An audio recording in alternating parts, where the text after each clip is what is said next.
Hello everyone and welcome to Hill Street. Today's story is The Sun Will Keep Rising and the Birds Will Keep Singing by For You, I Bleed Myself Dry. If you end up enjoying this story, please leave a like, and if you enjoy hearing stories from me, please subscribe and become a resident of Hill Street and let me know how I'm doing in the comments. Now, let's get to this nightmare. I don't often listen to my instincts like I should. I usually ignore my discomfort because of my panic disorder. Lots of things make me feel anxious and uncomfortable, so I work through it the way my therapist taught me to. Face the scary things. I pay that woman enough to at least listen to her advice. One of my biggest fears is walking alone in the woods at night. It was difficult, to the point that I wouldn't even be able to stomach a picture of the woods without a panic attack.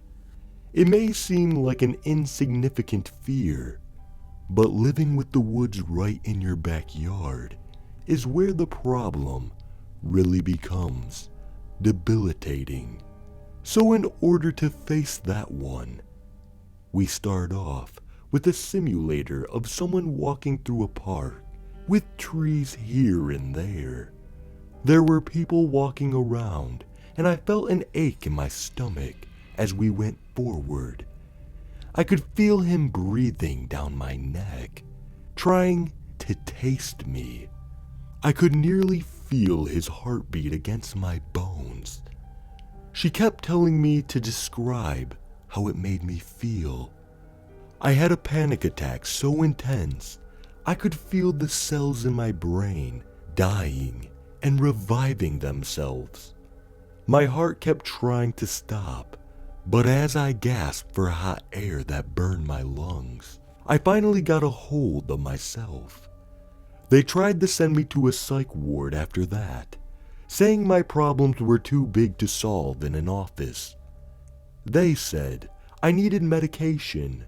They said one more thing that caught my attention and made me lose my breath. They said I was suffering from a complex PTSD. That's impossible. I've never faced a traumatic thing in my life that would cause me to have this type of reaction to just a park with trees in it.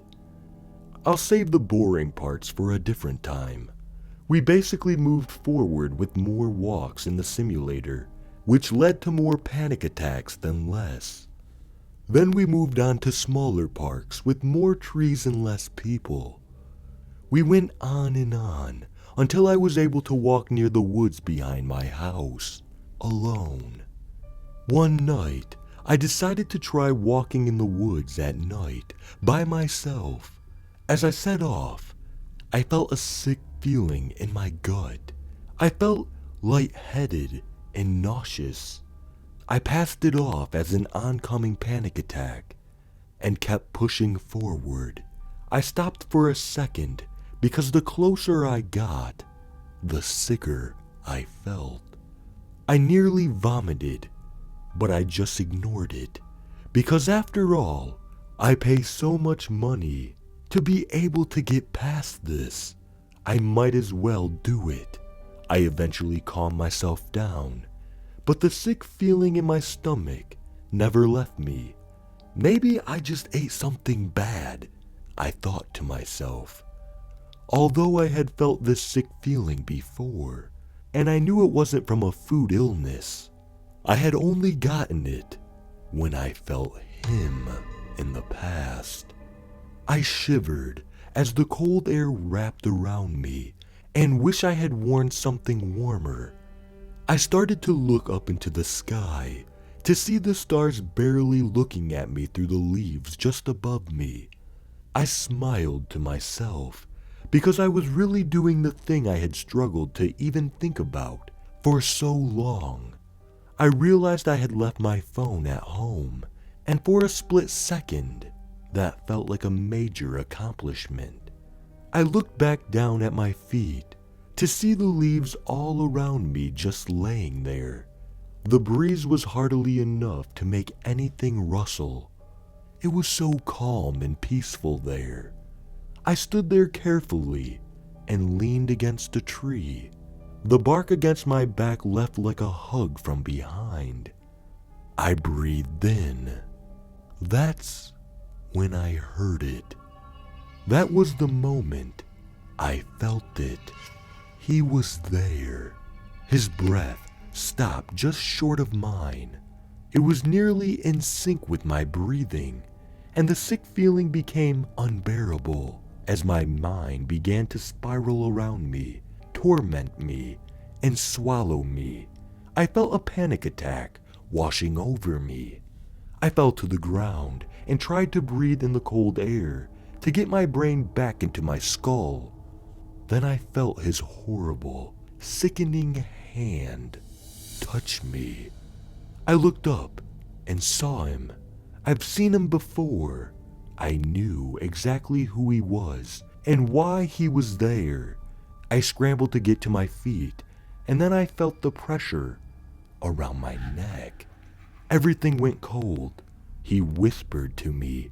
His voice was so dark and angelic that it could have fooled me into thinking he was trying to help me.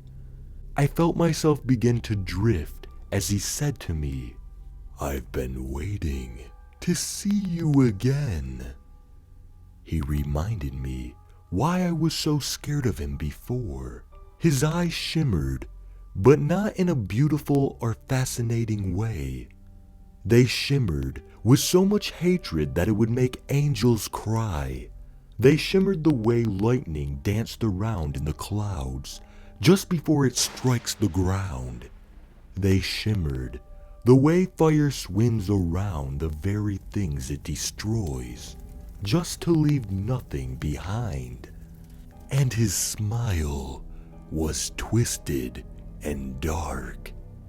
It reminded me of the trees in the forest that had been killed by bark beetles that reach up towards the sky by the roots beneath the ground were gone.